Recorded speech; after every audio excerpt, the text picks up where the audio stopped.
Fryndarr here, and this is the Nuanda Archives. And from the archives, I present to you another volume of Words from the Sands. In today's words, we will find out about the legend of Ernska and his wife, Sklana. Now let us witness a story written in the leaves on precisely the evening of 13th, in the year of 264.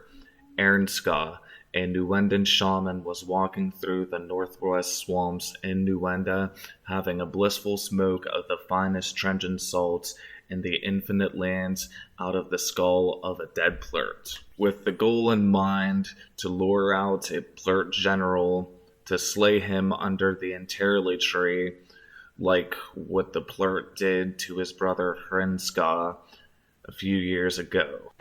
But the plurt also had an agenda with the entirely tree, to utilize its blossoms to try and take claim of Nuenda Swamp, making these middle lands plagued and giving passage to Jontan, and to assist the Granta in the disruption, to bring everything to an end, and we mean everything.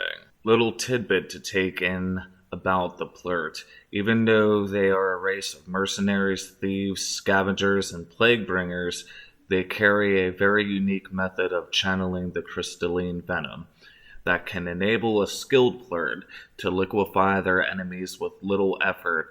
But the Granta also have much to learn about the lineage of their relic, same as its parallel, because they both were placed on what appears to be a very archaic-looking game board of some sorts in the middle of the Garden of Emerald Blossoms, behind the Nuendan portal to Jontan.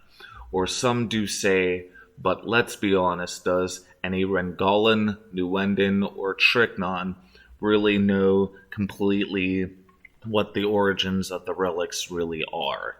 Some speculate, but to knowledge none except two others, which they have it embedded in their subconscious mind until the precise time, and little hint, this will come in a way that most can't even fathom yet.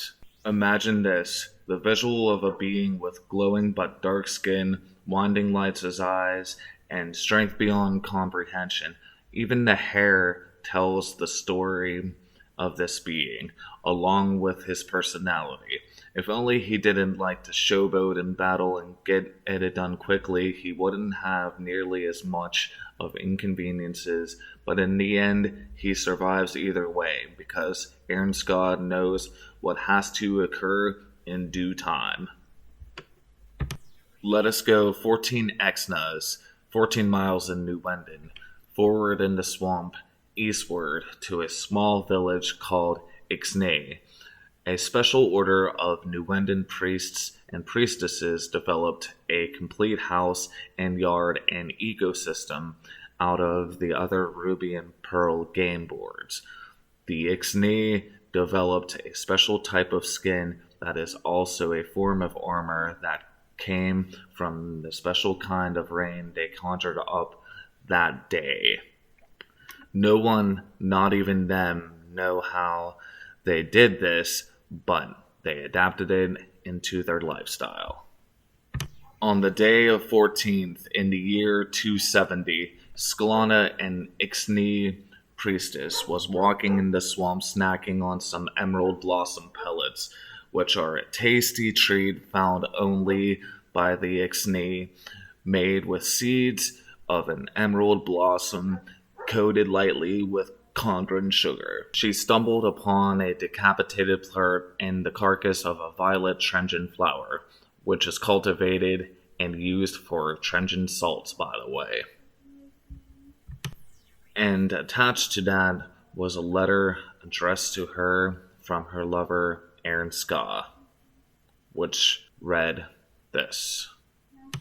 Dearest Sklana, I am going to the second entirely campaign, after my Trenjan meditation, to slay the Mother Granta for hiring a plurt general to assassinate my brother Hrynska, to draw me out of hiding, after I denied her the ability to feast upon the bones of my tribesmen.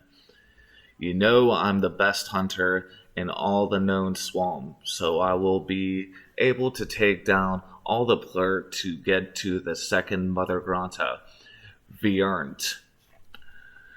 But if I were to fail, I want you to look at our children, and yes, I mean all 8 of them, and distribute key relics found in my lockbox. Our legacy may never die. Stricken by shock, Sklana acknowledges his wishes, but her inner monologue was screaming at her these words: "If this man doesn't come back in 2 weeks, we are finding this man. The love we've shared, I need to know if he's dead or alive."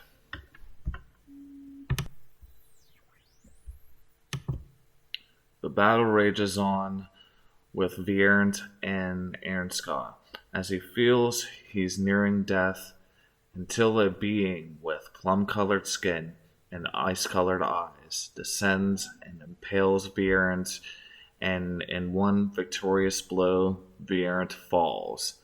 Ernska, in critical condition, thanks this being and asks to return to his family.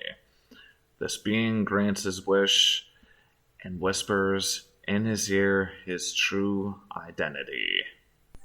And that does it with this volume of Words from the Sands.